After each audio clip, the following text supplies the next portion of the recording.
আসসালামু আলাইকুম।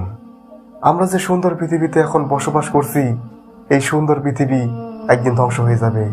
সেই দিনটির নামই হচ্ছে কিয়ামত। মানুষের অবাধ্যতা যখন চরম পর্যায়ে পৌঁছাবে, তখন আল্লাহ তাআলা এই পৃথিবীকে ধ্বংস করে দেবেন। সেই দিনটির নামই হচ্ছে কিয়ামত। কিয়ামত কবে হবে আমরা কেউ জানি না, এটা একমাত্র আল্লাহ তাআলাই ভালো জানেন। তবে কিয়ামতের বেশ কিছু ছোট এবং বড় আলামত রয়েছে। এর মধ্যে ছোট আলামতের সংখ্যা অনেক এবং বড় আলামত রয়েছে 10টি। আমি আজকের ভিডিওতে কিয়ামতের ছোট 10টি আলামত সম্পর্কে আলোচনা করব। আগেই বলছি, কিয়ামতের ছোট আলামতের সংখ্যা কিন্তু অনেক, কিন্তু এর মধ্যে যেগুলো প্রধান প্রধান আলামত রয়েছে সেগুলোই আমি আলোচনা করব। এর পরবর্তী ভিডিওতে আমি কিয়ামতের 10টি বড় আলামত নিয়ে আলোচনা করব। কিয়ামতের প্রথম আলামতটি হচ্ছে হযরত মুহাম্মদ সাল্লাল্লাহু আলাইহি সাল্লামের এই পৃথিবীতে আগমন। আপনারা হয়তো অনেকেই অবাক হয়ে গেছেন, হযরত মুহাম্মদ সাল্লাল্লাহু আলাইহি সাল্লাম, যিনি কিনা এই পৃথিবীর সর্বশেষ নবী এবং রাসূল ছিলেন, যিনি সারা পৃথিবীর মানুষের মধ্যে শ্রেষ্ঠ মানুষ ছিলেন, তিনি কি কিয়ামতের আলামত হতে পারে? অথচ রাসূল সাল্লাল্লাহু আলাইহি সাল্লাম নিজেই বলেছেন, আমি এমন সময় প্রেরিত হয়েছি যে আমি আর কিয়ামত এই দুইটি আঙুলের কাছাকাছি। তাহলে একবার ভাবুন, 1400 বছর আগেই যদি তিনি এই কথা বলে থাকেন, তাহলে 1400 বছর পর আমরা কিয়ামতের কতটা কাছাকাছি। 2. ব্যভিচার বেড়ে যাওয়া।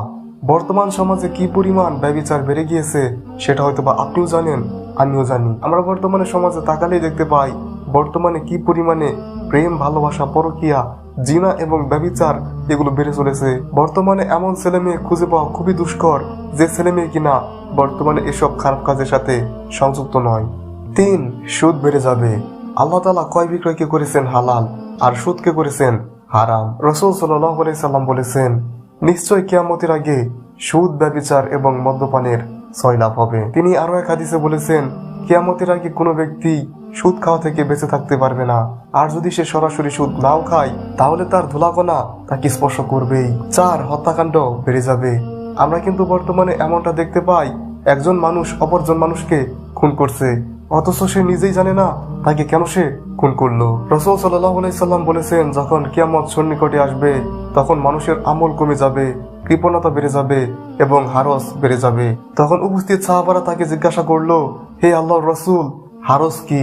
তখন রাসূল সাল্লাল্লাহু আলাইহি সাল্লাম তাদেরকে প্রতি উত্তর দিল, হারস হচ্ছে ব্যাপক হত্যাকাণ্ড, যেটি কিনা কিয়ামতের আগে বৃদ্ধি পাবে। 5. নারীর সংখ্যা বেড়ে যাবে। আমরা কিন্তু বর্তমান পৃথিবীতে দেখতে পাচ্ছি, শুধু বাংলাদেশে নয়, সারা পৃথিবীতেই পুরুষের তুলনায় অনেক বেশি নারীর সংখ্যা। এটি কিয়ামতের একটি ছোট আলামত, কারণ বিভিন্ন হাদিসে এসেছে কিয়ামতের আগে নারীর সংখ্যা বেড়ে যাবে। 6. বড় বড় দালান কোঠা নির্মাণ হবে এবং মানুষ মসজিদ নিয়ে গর্ব করবে। বুখারীতে এসেছে, কিয়ামতের আগে রাখালেরাও সুউচ্চ দালান নির্মাণ করবে। আবার রাসূল সাল্লাল্লাহু আলাইহি সাল্লাম বলেছেন, ততক্ষণ পর্যন্ত কিয়ামত হবে না যতক্ষণ পর্যন্ত না মানুষ মসজিদ নিয়ে গর্ব করবে, অর্থাৎ বাড়াবাড়ি করবে। 7. কিয়ামতের আগে ভণ্ড নবীর আবির্ভাব হবে। রাসূল সাল্লাল্লাহু আলাইহি সাল্লাম বলেছেন, আমার উম্মতদের মধ্যে একদল মুশরিকদের সাথে মিলিত হওয়ার পূর্বে এবং মূর্তি পূজায় লিপ্ত হওয়ার পূর্বে কিয়ামত সংঘটিত হবে না। আর আমার উম্মতদের মধ্যে 30 জন মিথ্যুক আগমন করবে, যারা কিনা নিজেদেরকে নবী হিসেবে দাবি করবে, অথচ আমি সর্বশেষ নবী। 8. আমানতের খিয়ানত হওয়া। একজন গ্রাম্য লোক রাসূল সাল্লাল্লাহু আলাইহি সাল্লামের কাছে এসে জিজ্ঞাসা করলেন, হে আল্লাহর রাসূল, কিয়ামত কখন সংঘটিত হবে?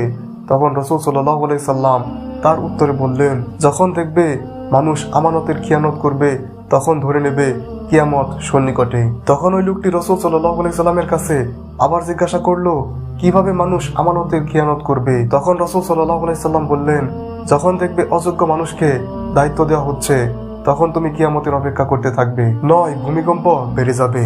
বুখারী শরীফে এসেছে, কিয়ামতের আগে ভূমিকম্প বেড়ে যাবে। রাসূল সাল্লাল্লাহু আলাইহি সাল্লাম বলেছেন, ততক্ষণ পর্যন্ত কিয়ামত হবে না যতক্ষণ পর্যন্ত না মানুষের কাছ থেকে জ্ঞান উঠিয়ে নেওয়া হবে এবং অধিকারে ভূমিকম্প হবে। 10. মানুষের ঈমান ধরে রাখা কঠিন হয়ে যাবে। রাসূল সাল্লাল্লাহু আলাইহি সাল্লাম বলেছেন, শেষ জামানায় মানুষের ঈমান ধরে রাখা অনেক কঠিন হয়ে যাবে। শেষ জামানায় একজন মানুষ সকালে ঈমানদার থাকবে, আবার সন্ধ্যায় কাফির হয়ে যাবে, আবার সন্ধ্যায় ঈমানদার থাকবে, সকালে সে কাফির হয়ে যাবে। শেষ জামানায় মানুষের হাতে জ্বলন্ত কয়লা ধরে রাখা সহজ হবে, কিন্তু ঈমান ধরে রাখা কঠিন হয়ে যাবে। এই ছিল কিয়ামতের 10টি ছোট আলামত। আগেই বলে রাখি, কিয়ামতের ছোট আলামত কিন্তু এই শুধু 10টি নয়, কোন কোন হাদিসে আছে 70টি, কোনো হাদিসে আছে 77টি এবং কোনো হাদিসে আছে 131টি। 131টি পর্যন্তই সর্বোচ্চ আলামত দেখা যায়। বেশিরভাগ আলেম এবং ইসলামিক স্কলারদের মতে এই 131টি ছোট আলামতের প্রায় সবগুলোই প্রকাশ পেয়ে গেছে। আমি পরবর্তী ভিডিওতে কিয়ামতের 10টি বড় আলামত সম্পর্কে আলোচনা করব। আজকে এ পর্যন্তই। সকলে ভালো থাকবেন। আসসালামু আলাইকুম।